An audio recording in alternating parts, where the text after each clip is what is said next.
শেখ হাসিনা সোমবার এক ভার্চুয়াল মিটিংয়ে শুধুমাত্র বাংলাদেশের পুলিশ সদস্যদের হত্যাকাণ্ডের সঙ্গে জড়িতদের বিচার এবং দেশের ভবিষ্যৎ নিয়ে বক্তব্য দিয়েছেন বলে সংবাদ প্রকাশ করেছে ভারতীয় গণমাধ্যম দ্য প্রিন্ট।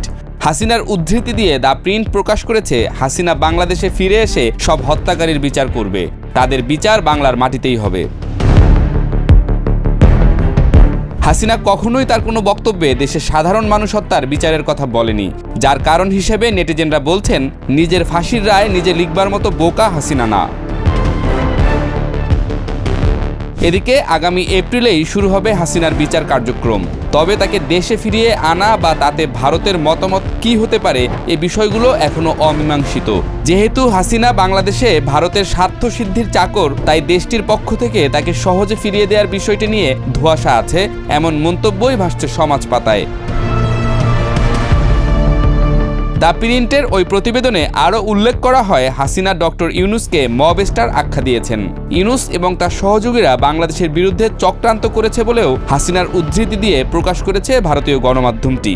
দ্য প্রিন্ট আরও লিখেছে, হাসিনা ওই ভার্চুয়াল মিটিংয়ে বলেছেন, আল্লাহ আমাকে বাঁচিয়ে রেখেছেন এই উদ্দেশ্যেই যে আমি ফিরে আসব। গত জুলাই মাসে ছাত্র আন্দোলনে পুলিশের ওপর হামলা ও 4 পুলিশ সদস্যের মৃত্যুর ঘটনা নিয়ে হাসিনা মন্তব্য করেন বলে দ্য প্রিন্টের প্রতিবেদনে প্রকাশিত হয়। তিনি জানান, ওই হত্যাকাণ্ড ছিল ইউনূসের পরিকল্পিত ষড়যন্ত্র। তিনি এই ঘটনার গভীর তদন্তের দাবি করেন এবং জানান যে অভিযুক্তদের বিচার নিশ্চিত করতে তিনি ফিরে আসবেন। দ্য প্রিন্ট হাসিনার বরাত দিয়ে আরও লিখেছে, এটি ছিল একটি বড় চক্রান্ত এবং আমি ফিরে এসে তাদের বিচারের মুখোমুখি করব।